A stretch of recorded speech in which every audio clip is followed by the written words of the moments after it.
今日新闻来看，立法院法官行政院提出的财委会修正的合议案，传出讲目前行政院拍摄无要复述，无要执行。国民党团是表示讲，要来针对行政院长杜英泰提出谴责案。杜英泰嘛呼吁立法院，望讲大家先赶紧来审查明年度的总预算，加1.25条的国防特别预算，其他的大使好好个再沟通。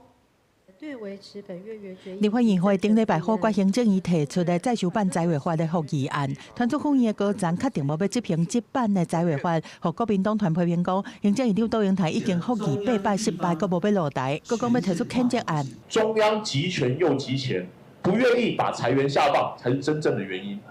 而这种是把执行法律当作选择题的态度，表达了不是只有行政权的傲慢。 更是对宪政制度严重的挑战。一共8次的复议，国会多数都不认可行政院因为窒碍难行所提出的复议案。如果复议不成，那你行政院又不能接受，那国会就可以发动倒阁，不信任解散国会啊。 法律生效了后，行政院这边无要执行，虽然无宪法明文规定，不过较早有成立，而且这届立法院通过的警察人员人事条例、军人待遇条例等等，行政院嘛拢无执行。看到条约搁一摆，因为财委法无人要让，杜英泰搁向立法院发话。现在立法院最重要的是2件事情，一件是赶快的审明年的中央政府总预算，另外一个也是尽快的审查我们。 防卫韧性、强化防卫韧性的特别条例跟特别预算，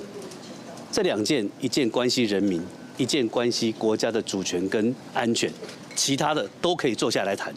行政院无所不能谈。 敢若无要搁坚持行政院版的财委法，杜英泰强调讲，即马上重要的是较紧来审查，搁互立法院放伫遐的明年度的总预算案，含1.25条国防特别预算条例，所落来条约的战火看起来是会继续烧。公司新闻综合报道。